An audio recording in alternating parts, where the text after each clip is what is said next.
direct to you and in your face. You're listening to the Alex Jones Broadcasting Network. But I wanted to bring up Darrell Castle, former vice presidential candidate to Chuck Baldwin. And we appreciate him coming on with us. He's a very interesting fella. He's a commissioned officer in the United States Marine Corps.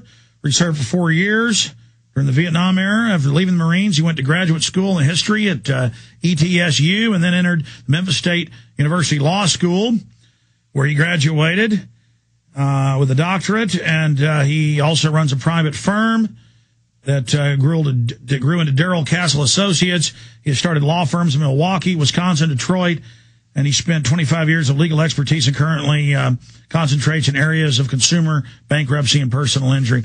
And he was the presidential VP running mate, of course, with Chuck Baldwin, who was listed.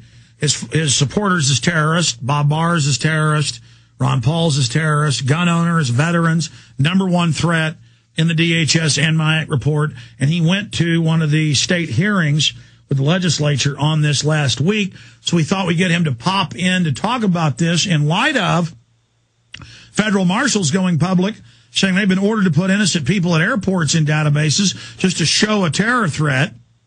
And now the Attorney General's saying, if you're on a no-fly, over 1,200,000 on it, you'll not be able to own guns. So we also have FBI training videos for local police saying if somebody's got a cell phone, put them in a terror database for life. So it's just the total federalization, the police being turned into secret police. And now you've got Obama openly saying on October 8th, the kids will all assemble in America with big screen TVs and auditoriums with him, asking them to serve him with his agenda. Al Gore at auditoriums. We're going to play this audio later. It's up on the website, saying that your parents don't know what they're doing. Global warming's real. Your parents are bad, like people that wanted to keep blacks as slaves. I mean, we're entering a vortex of Soviet Nazification. And I wanted to talk to Darrell Castle about this. Mr. Castle, good to have you on with us. Thank you, Alex. It's good to be with you. All this going on, you heard me just break this down. Your take on being listed as, I guess, kind of a terrorist commander. Well, yes, I guess that's right. It was rather stunning to see, really, but they did apologize for that listing and withdraw the report, but I'm afraid that it's still there under some deeper classification now. Well, absolutely. Missouri, of course, was just a clone of federal, and that came out in the DHS report. Tell us what it was like when you learned of this in the campaign, and that Ron Paul stickers, Chuck Baldwin stickers, Constitution Party stickers, go ahead and pull people over, ask them questions. Ron Paul supporters being stopped at airports now and ask about it. And then going to these hearings, what you learned. Well, the interesting thing for me about the hearings was the back and forth with the legislators and the questions that they asked me after I spoke. But listening to the testimony of the police officers that they had there and how they used this report and what they thought about the entire MIAC process and that sort of thing was fascinating, because they had two police captains from the Kansas City Police Department.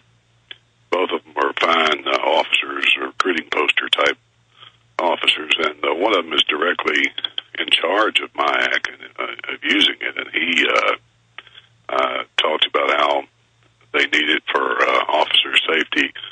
It's vital information that they just have to have, and that the real problem, these officers thought, was that this report was distributed to civilians that did not understand it and who should not have had the information. It was that type of mindset, rather than the fact that this report was bad and shouldn't have been formulated to begin with. It's this information that the police department needs, in other words, and has to have. And it was never intended for civilian eyes who they knew would not understand its true intent. But let me just add, sir, we have the training videos. You know, we broke the MIAC report. We broke the DHS. They're putting you in databases as a terrorist or a terrorist supporter. This is now up on our YouTube channel, but while we're talking, maybe you guys can roll some of the video in the background, because for those that just joined us, we also simulcast the radio show as a TV show, but we have this FBI training video where they're putting you in databases. And now with this news out, it's being used as a chilling effect. And the Attorney General's saying, no judge, no jury, no way to ever get off the list. If you're listed as an extremist for being a veteran or a gun owner, you don't ever get to own guns anymore. Well, they told us, one of the legislators told me in this hearing, he said quite forthrightly that if you got on the terrorist watch list, he gave the procedure for getting off and said basically that it was impossible to ever get off. No matter, even if you were completely innocent, you could never be removed from it. So it is a frightening scenario. I appreciate you breaking the story and making it public.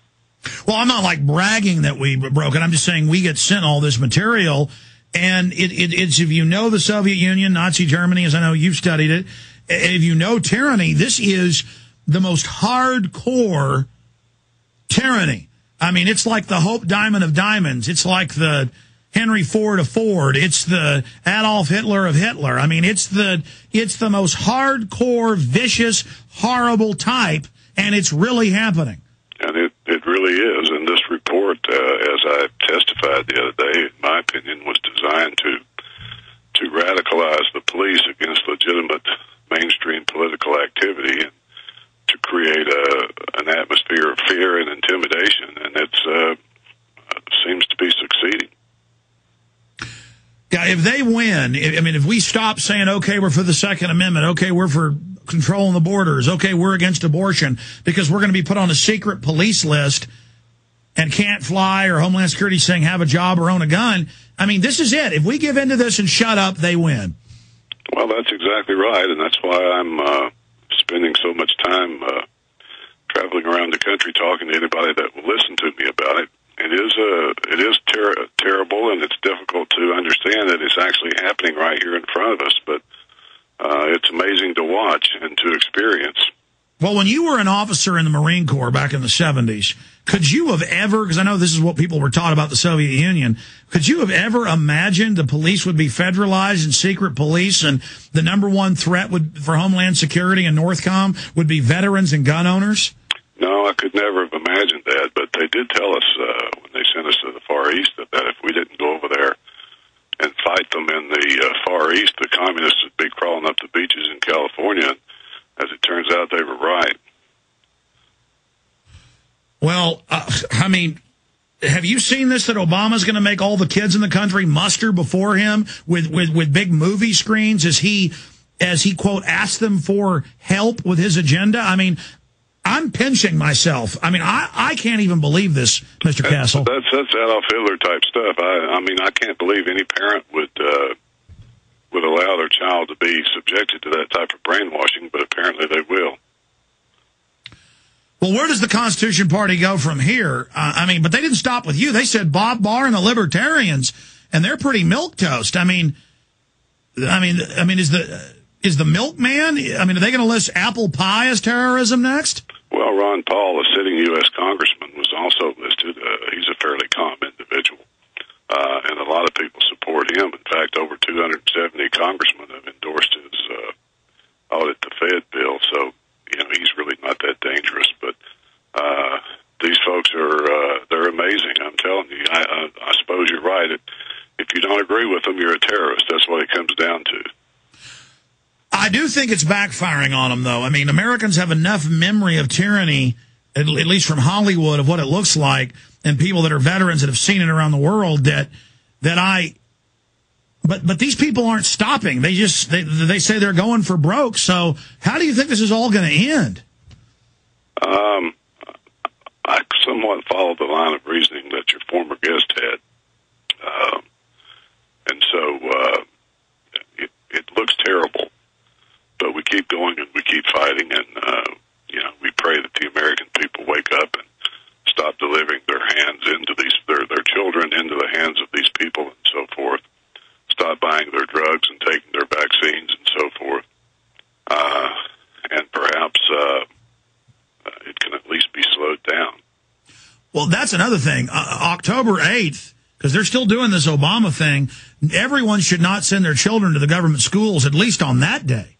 there should be a big sick day that day. You're right. We need somebody to go ahead and go, though, and maybe send a hidden camera with their kids to, like, imagine the footage of that. Well, I guess they'll show it on the news. The kids, like, swearing allegiance. I mean, it says that to the president, not to the Constitution. Well, you can go back and see films of that from the 30s when Hitler spoke at his gigantic rallies, and it's so reminiscent of those types of things that you see on the History Channel now. Yeah, the History Channel, known as the Hitler Channel, because that's all they cover. Yeah, in fact, he made them swear allegiance to him above the Constitution. And, again, we can play clip after clip of the president calling for national compulsory domestic paramilitary service. Stay there, Mr. Castle, a VP with Chuck Baldwin Constitution Party. He was at the hearing. I want to hear a little more about his testimony, his view, and what he'd like to see happen with these reports.